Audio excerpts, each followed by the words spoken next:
It's live, live, live. It's live. Live. It's live. We're live. Live, live, We live. are Drawn so to fantasy. And it's live. It's live. It's live. I think. Is it live? I don't... Oh, there it is. It just takes a second. I think it's live. It's live because Oh, Richie it says it's live now. Hey, guys. Richie Veach is here. Jolene's here. It's live. It's live. Everybody's here. It's drawn to fantasy. Doric, Golku. Wow. I'm awake for... I was going to say that name's not familiar. Hey, I'm- Topher. Oh, hey, Topher. How's it going? Doric, good morning. Pour some coffee. Palmer, hello. Pour some coffee, Doric. We're going to have fun. Tom Hoffelder's here. He's checking to make sure the theme song is off and going on without a hitch. We are here. We are here. We are here. Hello, Tom Hoffelder and Ooh, Eric The Burkert whole Burkert family is here. and Steve Jankiewicz And Rebecca Thornburg. and Kevin Sylvester. It lives. Episode 19. Yes. The other one from yesterday? More Sprite drawings. All right. More Sprite drawings. So if you were crazy enough yesterday,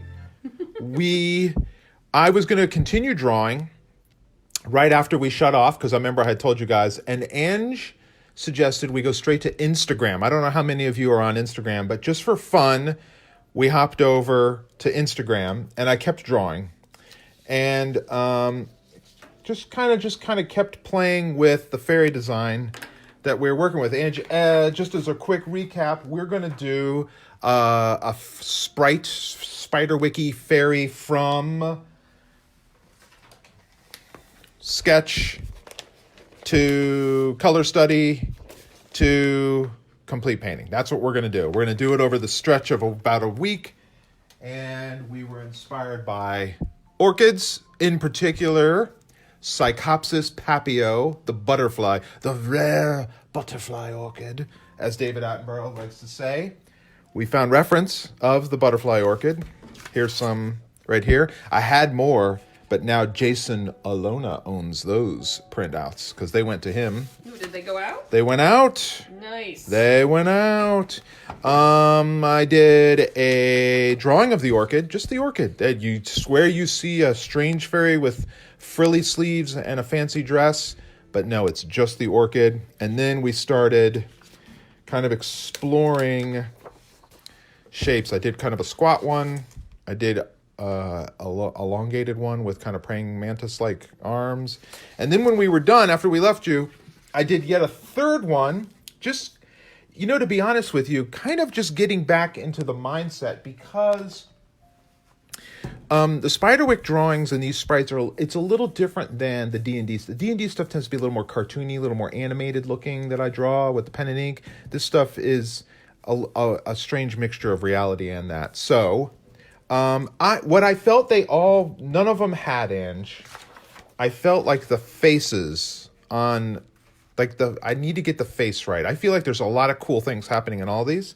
So what I want to do today is my warm-up, because I haven't warmed up really. Hi, Phoenix. Excuse me. What I want to do today was warm up. So I started just drawing a face. And what I'm using to warm up, and I'm just going to do a page of face. Hold on, let me drink my tea. I swallowed funny. Oh. Put on my face mask. Mask. I got to put on my face mask. I have Spiderwick's Karen Feeding Us Sprites. This little face here, I just looked at this Sprite and her kind of cat-like face and just did a little 3/4 view here. This is helping me get my brain back in the mindset. Italy in the house. So I'm very excited about that. I'm going to see if I can find another Sprite that would be fun to just draw and just reacquaint myself with the shapes and forms of these sprites. And I'll do a little zoomy zoom so you guys can see it up close as I draw it. And my zoomer here. Yes, Steve Jankowicz. It does have a glow-in-the-dark cover. It did not have a glow-in-the-dark cover. It had a glow-in-the-dark poster. Well, which was the cover?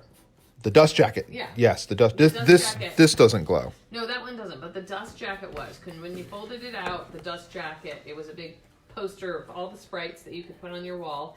And it did have glow-in-the-dark ink. It did, yes. Only in the first printing, actually. That was such an expensive poster to print, more than we had bargained for, that we were only able to put it in the first printing. Although the first printing, to be fair, Ange, was huge, was a very big print run. So I'm sure you can find it. How are you guys doing today? Did you do your homework? Oh, yes, the homework. Did you? Yesterday's homework. If you're new to Drawn to Fantasy, we asked folks to reach out to someone that you were thinking of and let them know that you were thinking of them. That perhaps offer a little support. Maybe a family member, maybe not a family member, just someone that you would normally see in your day-to-day if things were normal, but you haven't seen in a while, and maybe just said hi. I did that yesterday, Ange. We both did. Mm-hmm. And I didn't do it today. Well, we did talk to Holly Black for a while today. We hadn't had a good social call with Holly in a while. So speaking of Spiderwick, it was nice. It was good. You guys caught up on television shows? Yeah, we talked about all the things that we've been watching. Talked about getting out and seeing friends. Holly went for a walk with her good friends Cassandra Clare and Kelly Link, and a social distanced walk. So we talked about that, just spending time with friends. And catching up. It was good. It was good. It's always good to see Holly. And commiserated a little bit. Sure. Of course. We are all doing. Holly is doing very well. She's doing well. You guys talked about Love is Blind, the TV show. Yes, we talked about Love is Blind, the TV show. We talked about Unorthodox, another TV, all the Netflix that we've been watching lately. Yes. So, Ange, I'm just doing a little warm-up, just doing some heads here. Good. Glad Rebecca did your homework. Awesome. Oh, that's awesome. That's cool. Let's see.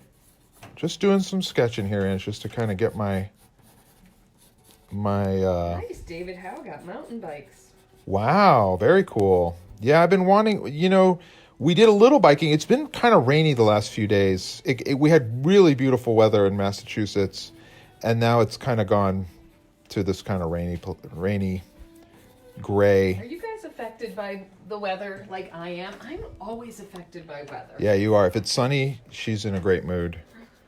And on days like today, you have a rough... Well, not every day. It's just in the middle of a pandemic.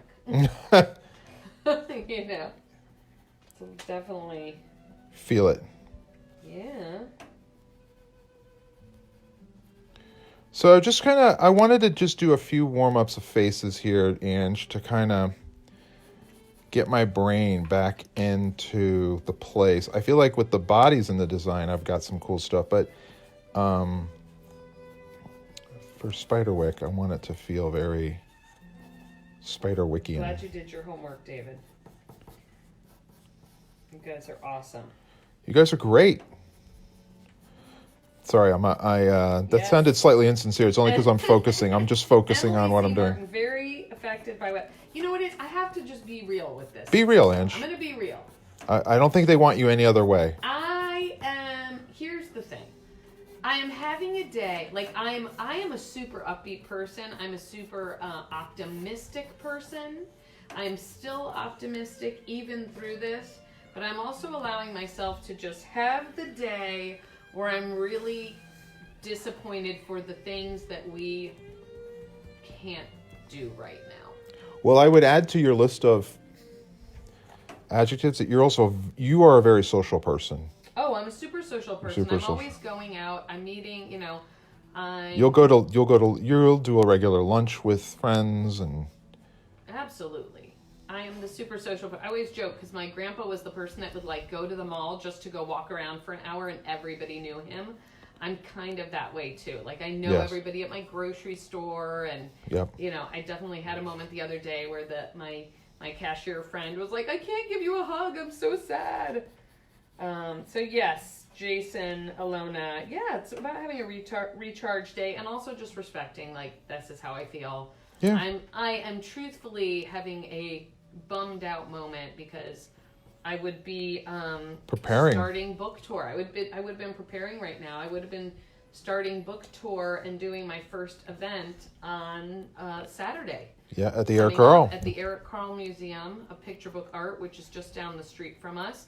I was going to be launching my new book, The Magical Yet, and I'm super bummed that I'm not getting to do that. So it's kind of like when I was talking to our daughter today, and she's just like, just having a bummer day. I'm doing all my schoolwork. I'm not getting to see my friends except for virtually. And, you know, that's how it is right now. So. Yeah, I mean, I think obviously there's a lot of big things going on in the world right now, but it's still, you know, we rely on the rhythm of our lives that we've grown used to as our security, as our foundations. You know what I mean, Ange? So you write a book, you edit the book, you work with an illustrator on the book, you talk to the marketing team as the book nears its completion, you figure out the promotion of the book. It's like a 2-year process. It's a long process. It's and then for it to all go away and it just goes away. Yes. Like it's not, and listen, I'm not, all we're saying this for is to just show that, you know, everyone's affected by this. Everybody is affected. People are losing. Part of me, frankly, feels a little bit like I feel selfish in even talking about it because, you know, there's people who are worrying about their health. Like I know. Well, and people are getting furloughed from and jobs. People are getting and, not be able to pay their rent, and you know Right. they're getting laid off. So, but it's still real. I mean, you're still going to feel it. absolutely. So you can either not talk about it, or you can talk about it. Yeah.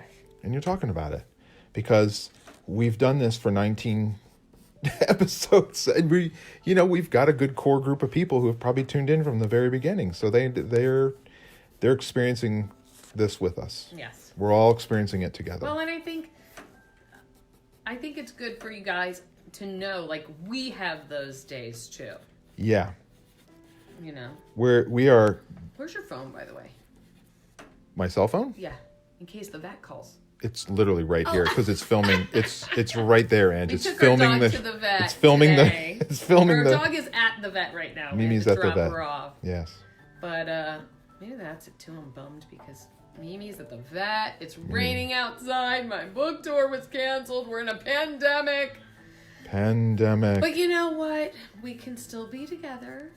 We're here. Still You try. still got me. Inspire ourselves. You got me and Soph. We're going to play some Arcadia Quest tonight, Ange. I'm telling you, you're going to feel better. It's going to bring out your competitive. If you guys have not played Arcadia Quest, it's a very somewhat complicated tabletop game to learn at first, but once you learn it, it's incredibly addictive.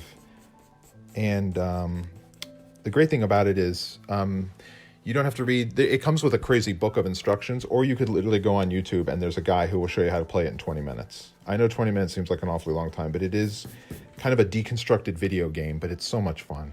You guys asked if Mimi was okay. Oh, Kids Mimi's are so fine. Sweet. Mimi is good. She you know, you guys will laugh because so you always hear Mimi and Pippin going totally ballistic in the background, like mauling each other and playing and growling, and it's a show in itself in the afternoon.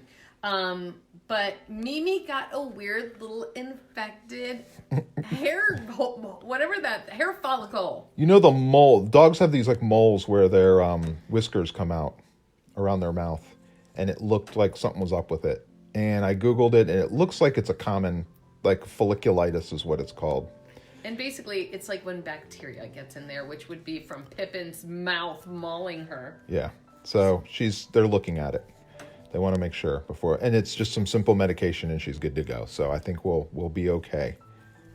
Ange, I've got the leather wing. So here you can see the leather wing. I can't show you the original painting because it's at the Norman Rockwell Museum, but you can see a nice redo, a little 3/4 view with the camera slightly above. of the leather wing. Just getting. I want to do one more face, Ange, and then I think I'll feel like I'll be ready. I hope you guys are cool with that. Angel thinks it's looking lovely, so I feel good. Thank you, Angel. I'm gonna pick one more. That's kind of a fun one. Oh, thank you guys for asking. You're so sweet. Let me see here. Because we care about each other. We all do, right? We Even all our do. fur babies we care about. Let me see. What's another good face? I'm looking for faces that I feel are going to go with the type of fairy we're designing, and I feel like this one is the other one I can do. This is a common orchid sprite. Duh. So I'm gonna redraw her face at an angle because I could see her face or something similar on the orchid sprite, the butterfly orchid sprite that we're designing. So one more face for my warm-up, Ange. And I'm feeling good. It's also, this is a twofer. So not only is this getting my brain and my hand coordinated, it's boosting my confidence at the same time, Ange. It's getting me feeling more confident with my lines and drawings. Awesome. Yeah, so Phoenix there's James that. has a question. On Spiderwick. Fire away. With such an abundance of mythical and legendary creatures, what was the process or way you decided which creatures made it into the field guide? Oh, that's a great question, Phoenix. It started with obviously European folklore, and so that would cover a lot of your fairy tale creatures that are standard to fairy tale: goblins, hobgoblins or hobs, fairies, pixies, piskies, mermaids, brownies, unicorns, things like that. And then we threw in other creatures of myth and folklore that we thought would augment it and make it feel bigger than just all European. So that's why you have things like the phoenix or the manticore. Now, bear in mind, I was putting together the list and what I was hoping would be the field guide in the 90s with Holly helping me doing the research. And this was before Harry Potter had really not only come out, but was a thing. So it was both exciting and a little frustrating when I saw how much Harry Potter also was tapping into the same folklore and mythology. But anyway, that was kind of the thought. There was a little bit of that monster manual logic. If you're a Dungeons and Dragons fan, it kind Move of. your paper over. Oh, you guys are missing her You're head. off the Sorry, page. you can tell I'm actually looking at the drawing and not at my phone. Sorry about that. So there's a little bit of that. Looking at the monster manual had kind of a nice. But it really, at its core, the main things that I felt like I had to crack was a new original design for a goblin. That I really felt I had to crack that. If I could crack the goblin and the sprites or the fairies, what I'm drawing now, then I could do the rest. And so what I mean by that is, could I come up with something new and original that wasn't something that I had seen before?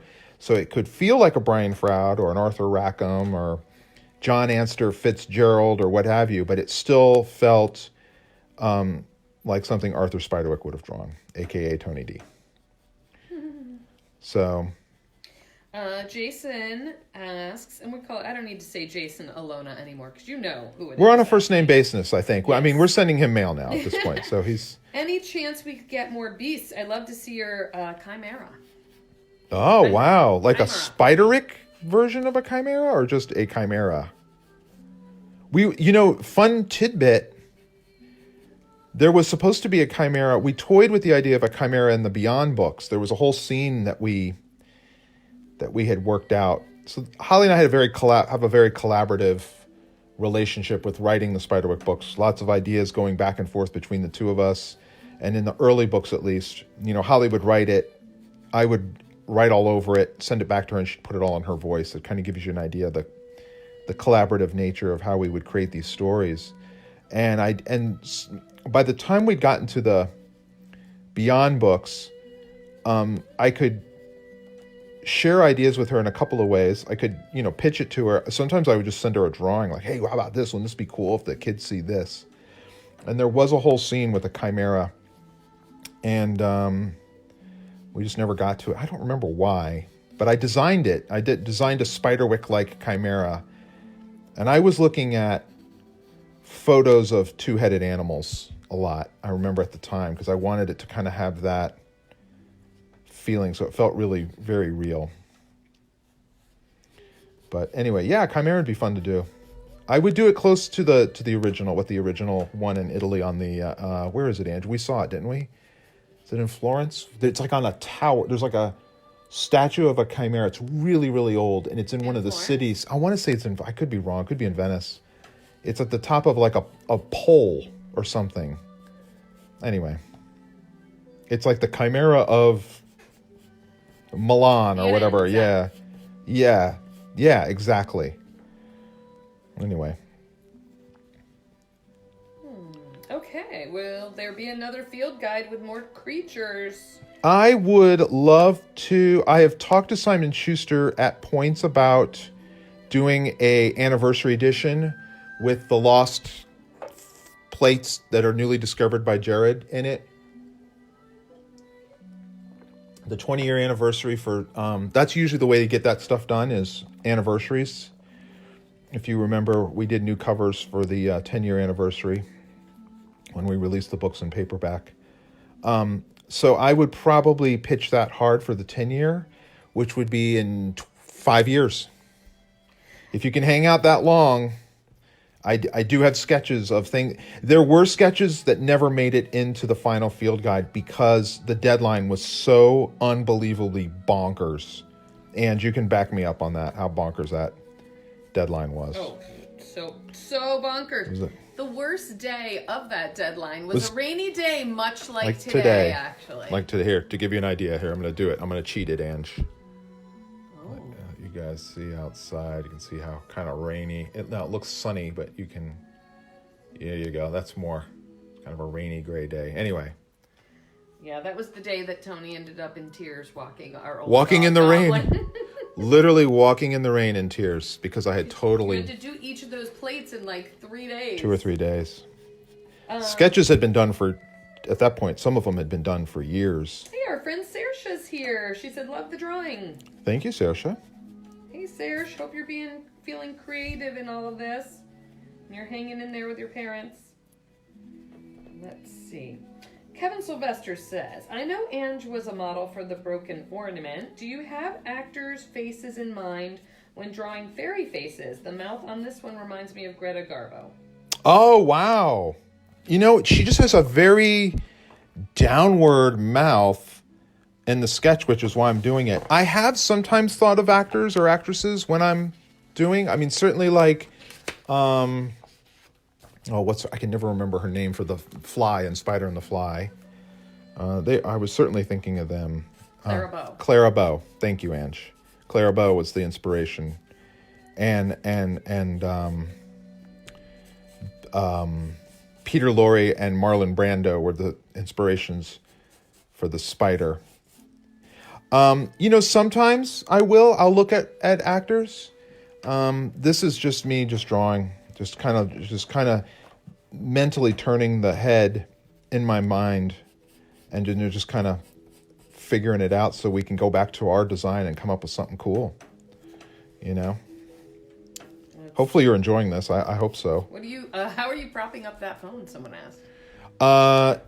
Ange, you can't post a photo in the comments, can you? It won't let you when you do it live. Well, you're using a tripod. I'm using a tripod, like and it's a full-size camera tripod that has a rod hanging off the side, which is then holding the phone. Yep. And it's next to Tony and above the drawing board. If you want, take a quick picture, and then I'll post it later. Mm-hmm. Of the whole setup, so they can see what it looks like. Here.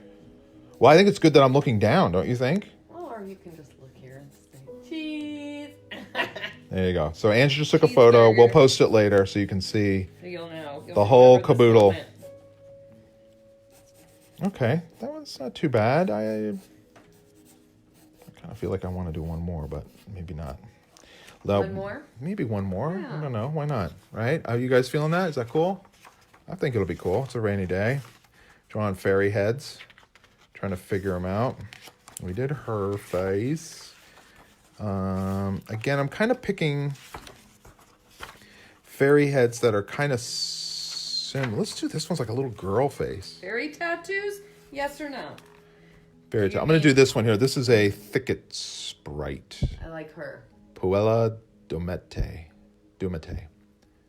And Ange, that's the different antennas, just in case you didn't know. So I'm going to try that one. This is obviously inspired by almost like a little ballerina. Very classic Sprite. Dancing pond needle? Avery Wells says, is it the Chimera of Arizo? It could be. Avery, is it on top of like a column? If it is, then yes. Then yes. Okay, one more Sprite warm-up head. And then we'll return to our butterfly Sprite. Here we go, new sheet of paper. Okay. Let's see.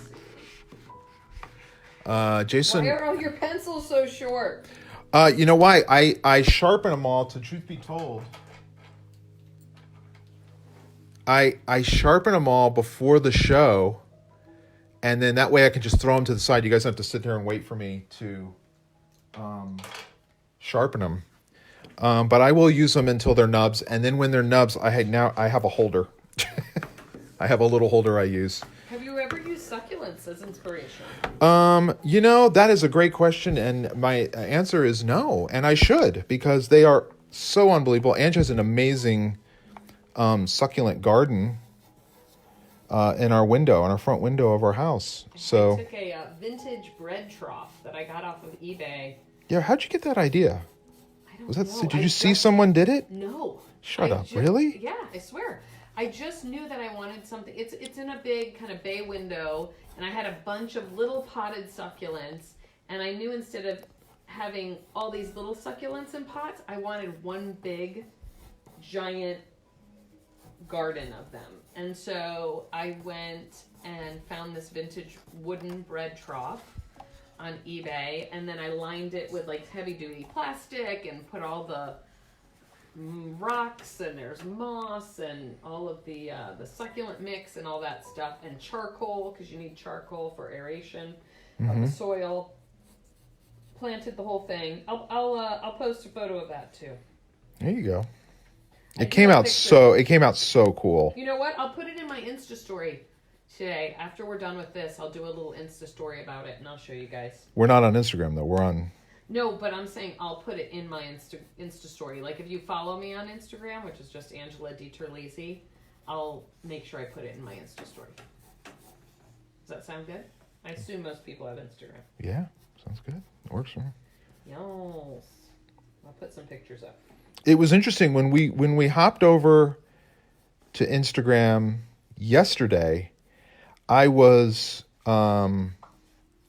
amazed, Ange, how many people were new. They weren't people that are following us here for obvious reasons, because everyone here knows when to tune in and all that stuff. But also how many said, "Oh, good, I'm glad you're doing this because I don't have Facebook." Sorry, I bumped the thing. They were like, "I don't have Facebook," which I was kind of surprised. I just assumed everyone has all the social things. I know Facebook's fallen under fire for a lot of reasons that I'm certainly not educated enough to get completely into, but I've seen enough of it in the news, so I could see why people have left Facebook. But it's still a great way to keep in touch. Have you seen sculptures of sprites made from actual insect parts? Oh, I have seen that. Someone sent me that some time ago. Also, somebody made you the one in Florida that we have. Oh, yeah. What was her name? Golly, that was a terrific. So cool. And I need to bring him back here. Yeah, and she used real wings on him. He had real dragonfly's wings. Was it little puka she did? She did a puka, and she did Toadshade, which is my favorite little sprite that I've drawn. Let's see. Tony, what scene of the Spiderwick movie do you feel captured the imagery and imagination of your art the most? Oh, that's a good question. Well, the goblins and the red cap are so close to the art. I got to tell you, though, when they go to see Aunt Lucinda and the sprites fly out of her window box there, her flower box, that kind of awe, that feeling of awe, and the music's right and everything, it's like, oh, wow. It's like you're seeing into my imagination. Tom Hochfelder said there's a way to broadcast on Twitter and Instagram at the same time. Whoa. Or you mean Twitter, Instagram, and Facebook? Oh yeah, because they're both owned by the same. Yeah, they should, right? That makes sense, Tom. This is her clavicle. The Chimera in Venice is on a pillar, but only has one head. Yes, that's the one I'm thinking of. It is the one in Venice. Yes. That's the one I'm thinking of, Luke. It has the lion's head, but the snake or dragon is on its tail, which I think is cool. I can, if time permits, I know exactly where the sketch is for it, Ange. I could show them. Awesome. What it looked like, at least the start of it. I didn't go too far down the road. But if we get to do a 20th anniversary of the field guide, I can go down that road. Yeah, what else would you put in it? There was a, I could probably show you guys the sketches. There was a, I don't remember what it's called. It was a griffin. There was a griffin, the North American griffin, and then there was a griffin that was based on like a bobcat. So it was small. It was the griffin I want as a pet, basically. It's a bobcat-sized griffin that was smaller, and it had more of a falcony kind of face. So it was like a smaller version. There were pocket griffin. A little pocket, yeah. I want to say pygmy, but maybe it was a pygmy griffin. Anyway, there would be all the plates that Noseum Jack provides Jared in the sequel books. So that would be the Hydra, the worm, aka the Worm King, the giants. There'd be more giants. There'd be more Nixies. There'd be more mermaids because he would have had all the stuff that Arthur sent to Florida to get. Is that the one you're thinking? That's not the one. That's the Lion of Venice. That's the Lion of Venice. That's not it. It's not in Venice. What was Try it? Arezzo. Arezzo. Try Chimera Arezzo. Maybe that's it. I'm going to zoom out a little bit so you guys can see me draw a little. I'll know it when I see it. It's very kind of stylized. Let me see. That's it. That's a Chimera.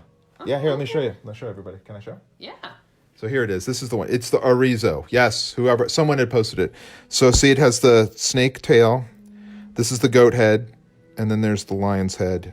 You can see it from different angles. Yes, that's the one. I would have used that as my reference. It's mythological though, so the question always becomes with some of those things. Holly and I would kind of question, is there only one? Or is it a species of many things? And if the answer is there's only one, we were reluctant to put it. And how do we determine that? How many stories are told of it? Is there more than one story being told of it? And I know, is it Bellerophon fights the Chimera? I think in one of the Greek myths. It's been a while since I've read those. The big yellow book. No, I'm not that good at perspective. I'm pretty lousy at it. Yeah, I know I'm looking at the top of her head, so I know. Actually, her eyes are a little off, to be honest with you. This eye should be probably a little higher. Good question, Michael Hilton. Yeah. There's her mouth. I think this one iris is a little higher than the other. Hey, Ange, the vet just called my cell phone. I just canceled it, so if you want to call him, you can.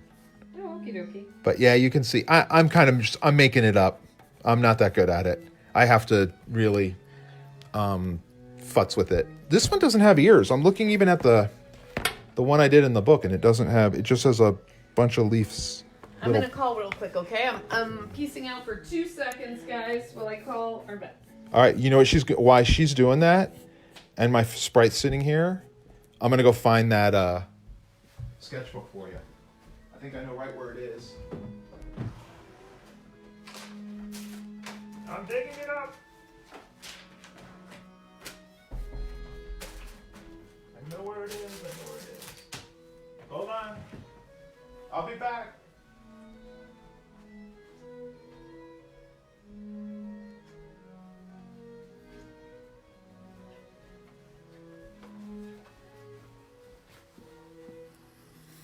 Here we go.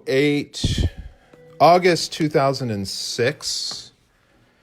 This is funny enough. This was a watercolor field sketchbook, a little sketchbook. I bought it down in Florida when we were down in Florida working on the ideas for the Spiderwick sequel, and I ended up drawing not on the watercolor paper, but on the little sheets of paper that separate the watercolor drawings, which is kind of funny. So I'll flip. So there's literally nothing. I mean, there's a start of something. I'm not a big fan of watercolor paper. So I think it's just hilarious that I drew on the separating pages. So here's Lori and Nick seeing the what would be Taloa for the first time. And I'm pretty sure, I'm hoping now that this is the right sketchbook. There's Noseem Jack showing him how to catch giants for the first time. Here's some giants fighting, kind of figuring out how they'll grapple with one another. Gosh, I'm going to go through this and realize this is the wrong sketch. Oh, there it is. There it is. Ask and you shall receive. It breathed in oxygen and exhaled methane because the original one had poisonous breath. So you can see I was trying to, it's a goat-lion mix, and it would have been a two-headed goat-lion. That's pretty much where I was going with. I'm seeing lots of love, so I'm glad you guys like it. So maybe one day I'll have the excuse to finish painting it. But yeah, I had combined that one I don't like. This one I don't like as much. This is me trying to figure it out. But this here, I would have worked right across the page. So again, kind of locking in the head and then starting to figure out what the body would look like. That's it. There you go. The Chimera. Let's see what else is in here. I don't think there's a whole lot else. Here's some various giant heads. So giant variations. That guy's kind of funny. He looks like a stand-up comedian. Yeah, I got a joke. There you go. Some early drawings of Jules and Nick. And this guy never made it in either. There's another character. I think he was a hob. Kind of a grumpy hobgoblin that never... We ended up doing Sandspur instead. So he never made it. Yeah, there's more. Picking up pine cones down in South Florida and looking at the leaves. Very proud. That's it. There was other sketchbooks. I as I said before, by this point I wasn't using sketchbooks a whole lot. But there you go. You got to see my what a Spiderwick Chimera could have looked like. I feel pretty good, and I feel pretty warmed up now. At least regarding sprites and faces of sprites. We've got some warm-ups. He came out pretty good. I like her. And we've got the thing I love to do here, I'll show you. Let me zoom in on it really quick. Watch this. So I'll figure out where the, let's say the light's coming from over here, coming this way. So I'll kind of do a little, there's the highlight in the eye. And I'll start to. So you can just kind of give it a little more depth. And then if she's kind of got just a little blush, just to kind of just bring the face a little bit more, something.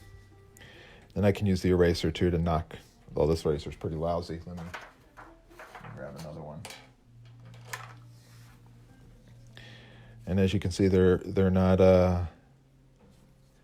anything fancy.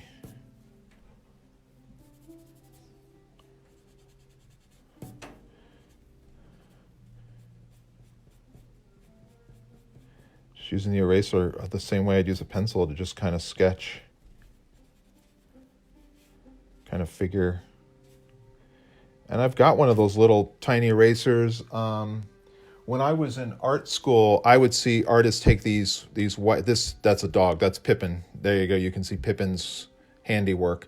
But artists would take these, and they would take an X-Acto knife, and they would cut little teeny wedges and stuff that they could use, so they could really create. That's kind of a fun thing to do with those erasers. You can kind of make a specialized eraser. But for these kinds of sketches, I mean, I just use these and buy them buy them by the pack. Anyway, give you a little bit of a, just take out, and then you can always kind of cleaning up the silhouette around her here. Oops.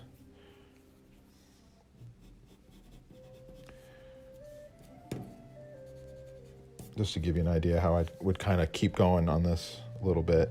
Maybe the petals here. Maybe if the light's hitting the crown of her head, there's like a bit of light that was just hitting over, so you get that kind of idea of that. Anyway, so now that we've kind of got some of these heads done, I'm going to go back to some of these crazy orchidy sprites inspired by Psychopsis papio, the butterfly orchid, and see if we can get something. I'm going to start with a face now, and I've got all this is near me. It's all around me now. The table is covered in drawings that you've watched me do. And let's see if I can. I'm going to start with the face a little bit and just see if I can now start to hone in on a final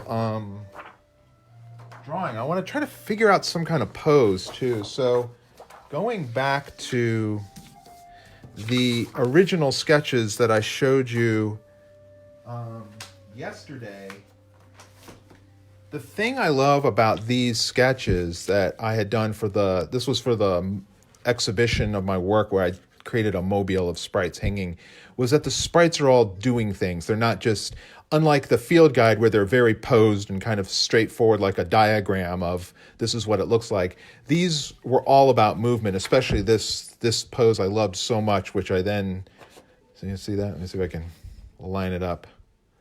So there, and then whammo, there's that, and then that's the little color study, and then from there, there's the final paint. So that's where we're going with all of this. So I'm going to do a little bit of movement sketches, and all of this is kind of building up my my confidence and how I feel about drawing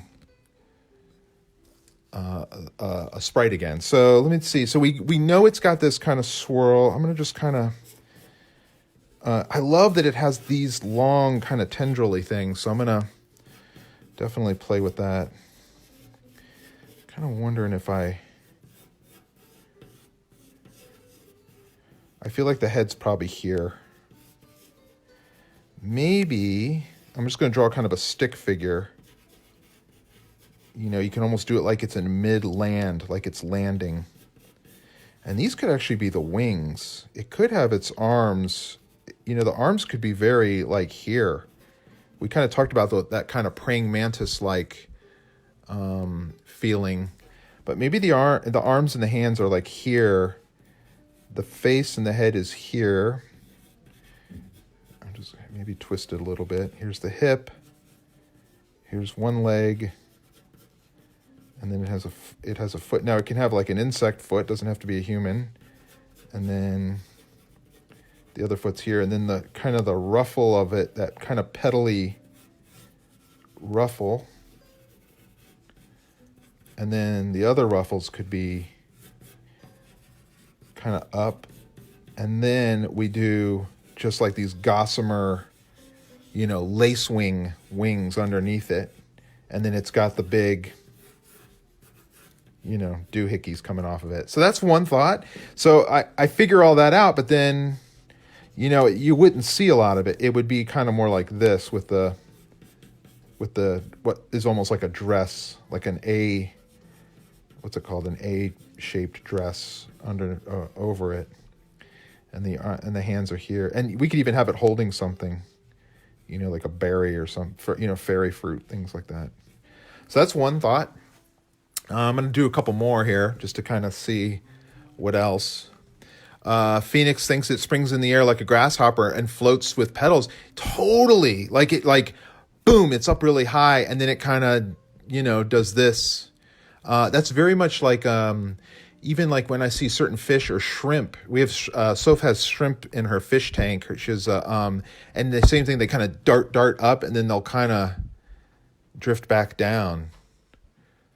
So, all right, Angela's off. Hey, Angela's Mimi good? Mimi's good. She's ready to be picked up. All right, Angela's signing out. She's going to go grab Mimi. I will finish with you guys. We've got a good 10, 15 minutes. I'll keep going. Angela, I was upstairs and I signed in and I saw what you're drawing. It looks awesome. You guys. We're trying to get a little movement, right? We're trying to just see if we can figure out exactly how we want it to possibly move. You know what? Since I'm going to be running out, I thought I should call our winner for today before I leave. Oh, you definitely should. Would that be okay? If I know we usually hang on to that for the end of the show, but well, what would be funny? Actually, you should write it down. Okay. Because what would be funny is you actually say the name, and then everyone. I watch the number of people disappear.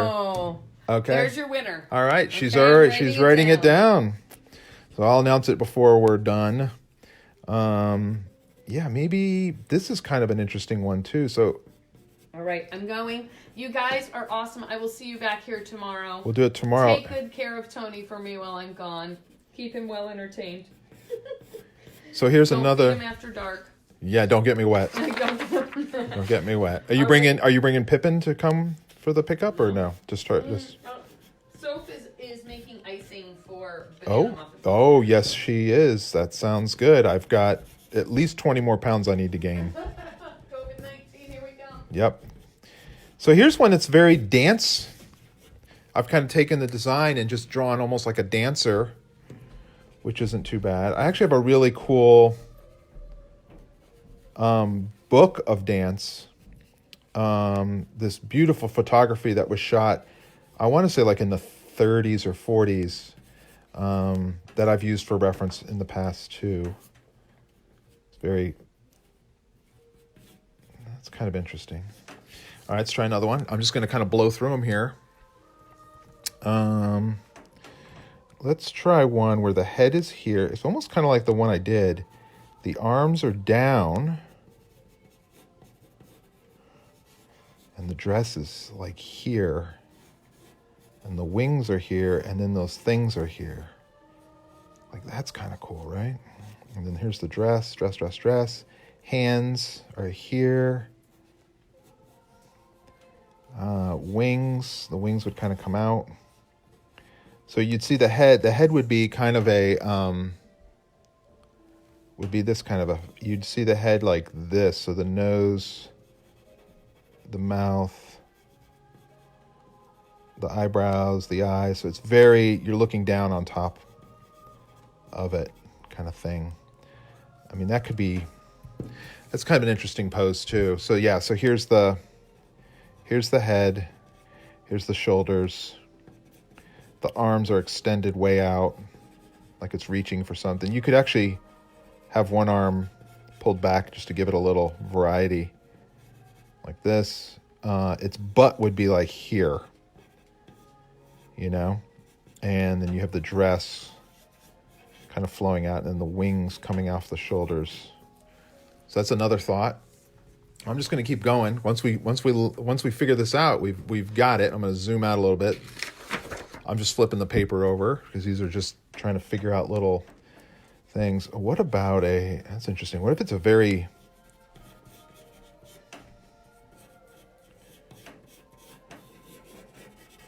kind of proud,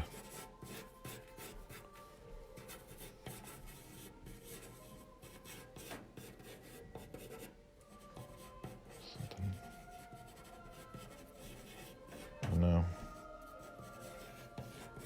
Kind of thinking of this again, this kind of And sometimes you get it, and you just need to move past it a little bit to realize you've probably got it.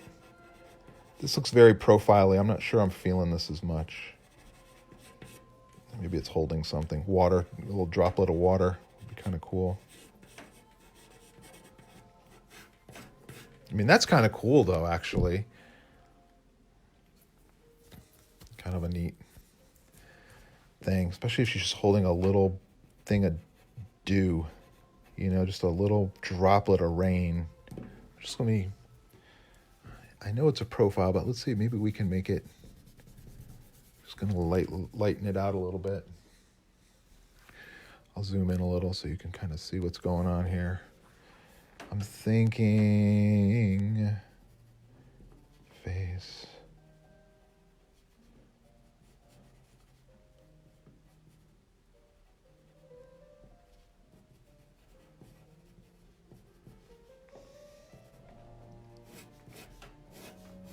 Got those crazy long tendrils coming off the head.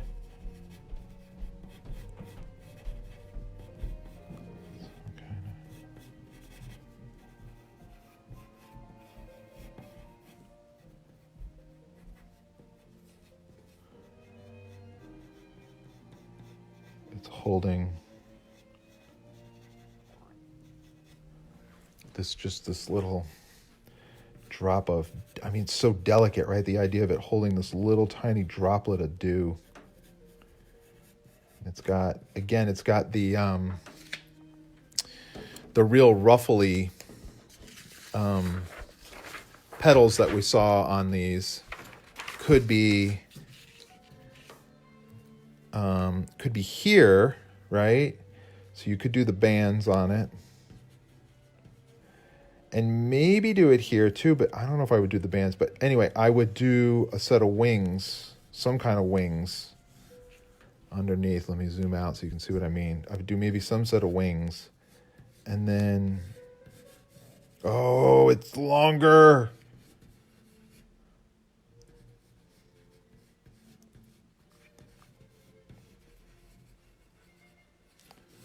This is the thing the thing I keep really getting excited about is how ruffly that is. Like there's a sea slug called the Spanish dancer, aptly named, that I want to capture that in this. That kind of really.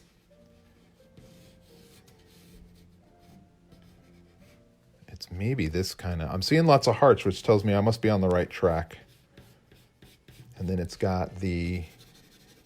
You know, it's interesting because it's got this would all be a very pale, like Naples. And then it's got the brownish end here. And then we could do, I think we're onto it. I think we found it. I feel bad Ange isn't here to see it. Pair of wings here. Maybe one more pair here. I'm not sure. And then the other kind of, I could do two things. What I would do sometimes is not just look at the petals. I could look at the leaf as a cover. So I often thought of like beetles with the hard exoskeleton. The one wing is modified. And so we may be able to do it almost like a leaf. So this would read like a leaf. And then we can either have really gossamer light wings under, or we could do, I guess color wouldn't make any sense because it's going to be so colorful already. But I'm thinking, I love that it's just holding this little dew. Just going to noodle on that face a little more, see if I can.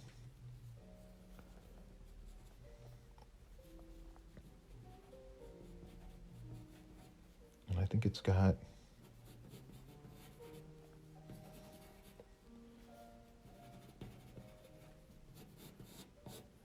You know, it'd be cool is I was thinking is if we do get to do a 20th edition of Spiderwick, and this Sprite we added to the Sprite spread would be kind of cool. After that, you guys could be like, I saw him work on that 5 years ago during the quarantine. talking to my editor tomorrow. I'm going to ask him, tell him how much love there still is for Spiderwick, and see if they're still up for that. I mean, it's a weird time right now in publishing, but it'd be so cool to start thinking about a revisit to the field guide and add those other monsters. I would certainly put that Chimera in there finally. And some of the other water. There was more water creatures. I feel like there was a few more folkloric creatures that we didn't get to do. And I would probably just... the other thing is, I'm such a nut for quality that I would even go into, Mark Hodge says, reminiscent of the Rackham Fairy that appears on the James Hamilton monograph. Yeah, absolutely. Maybe that's why this feels right to me, James, that this is very similar to one of Rackham's classic ones. I want to say maybe from Peter Pan in Kensington Gardens. He has a profile of the fairies all, like it's this one, and there's like another one right here and another one. I want to say there's like a whole little group of them flying. But ours will look like the butterfly orchid, which I'm pretty excited about. I'm thinking that the feet are not human. I'm thinking that the feet are like, I'm kind of thinking, I'm going to go back to this. I'm super excited about all this twisting leaf stuff. So I'm definitely going to have that coming off the top. But I also think I would repeat it down here on the bottom, this kind of twisty leaf, and then just give it a little, kind of an insect foot. Let me tape another sheet of paper for the antennae. What I was going to say was I'm so such a nut for quality that I would also, if without driving the publisher crazy, I would rescan all the artwork in at a much higher resolution and color. It was never quite color corrected. We were doing so much stuff, and it was all at such breakneck speed that I think it just, we did the best we could in the time that we could do it in. But now I would definitely push to get the art a little more color corrected and punch. Some of them, they all read a little browner than they are. They are very brown, but there were bright pockets of color that I intentionally put in a lot of them. And so I would push to, we just have a better understanding of Photoshop and all that stuff now than we did back then when we were doing this, when we did the first book back in 2005. Anyway, I think we're close. I think we did it. I think we've landed on our sprite that we're going to paint. I hope you feel the little journey that I feel, and I'm sure you can hear the excitement in my voice because I feel like we got something. I'm wondering if there's the other foot here. I almost want that kind of, just kind of play with that a little bit. Maybe that for the foot. I'm just curious what happens if I have it standing. I mean, that's kind of cool too, almost like a high heel, like this kind of leg and then a foot. Little things to figure out, not too bad, but the idea of it holding this little dew of water, and I'll check on the leaves for this particular orchid, but I do think that would be kind of cool if we had the leaf as the kind of outer wing covering here. And I think we got something. I hope you guys feel the same way. I feel pretty good about it. I'm really excited about taking it to the next level, which for me will be, we'll do a much more detailed drawing of it before we transfer it onto board. I could do that a couple of ways. I can, I might scan it, and then what I usually do is I'll take this and I will enlarge it till it hits the edges of a full sheet of paper. Or I may just draw the face right here and kind of just get the face sorted out because I feel like the body is pretty good. And then I'll transfer it we'll trace it onto Bristol board before we start to paint it. So I think that's where I'll stop for today. And I'm super excited. We got somewhere. Just going to do for those listening still, let's do a recap. We were going to design a fairy that we're going to take all the way to painting level. We started yesterday with drawings of Psychopsis papio, aka the butterfly orchid, using that as our inspiration.